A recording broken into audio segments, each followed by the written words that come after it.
In The Road to Pandemic Resilience, put out by Harvard University with support from the Rockefeller Foundation, it's explained that what they plan to do next is much bigger than most people realize.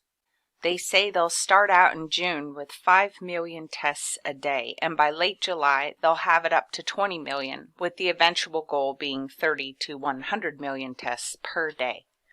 Their first phase in the plan begins with the front line, essential workers who they say may be spreading the disease. The CDC guidance is naming people without symptoms a priority category for testing.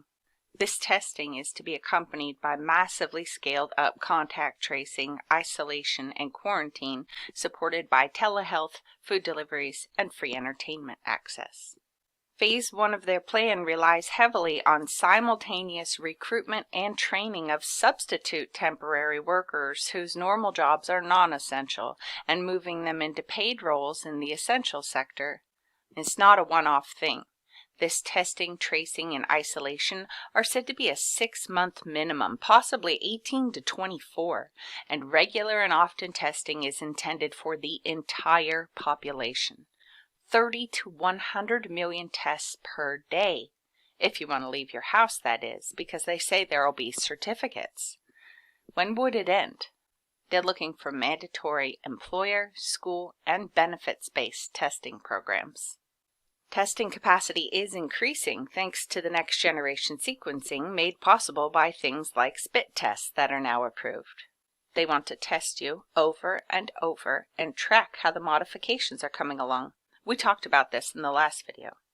This stuff they're unleashing upon us now, the new vaccines, it's not like that which you've known.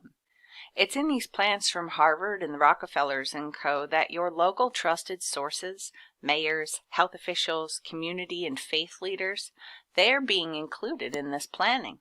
They've got it all laid out, and they say the time is here for action. But we don't have to do this. We can choose not to be afraid anymore and to go back to living life, maybe with a little more common sense and courtesy. Really, it's psychological abuse what's happening and being planned right now. You let them school children like they're intending for the next 5 years, and just imagine what those children are going to grow up like. They're going to have a whole other view on what the world should be, and I don't think it'll be for the better. And look at what's happening. A generation that survived plenty has been, in large part, shut up in rooms, unable to hold their family, to celebrate with them. They're being imprisoned for their safety. How many won't see another free day? I wonder if they'd have been up front in the beginning, that this was no 2-week deal, would you have agreed to just give away your old life as you have done with their incremental expansion of the situation?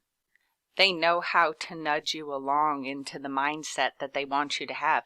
You tune right into their programming, and before you know it, we're here.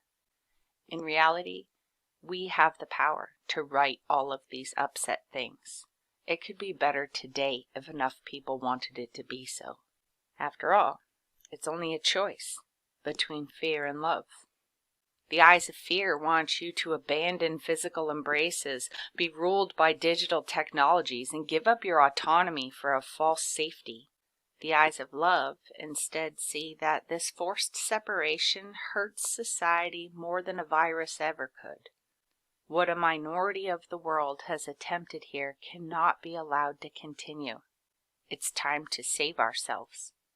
They got one thing right in these papers. The time is here for action. We need to share this information. We need to let people know we shouldn't be afraid anymore. It's time to live again. The sources are linked below in the description. Please put this video anywhere that you're able to.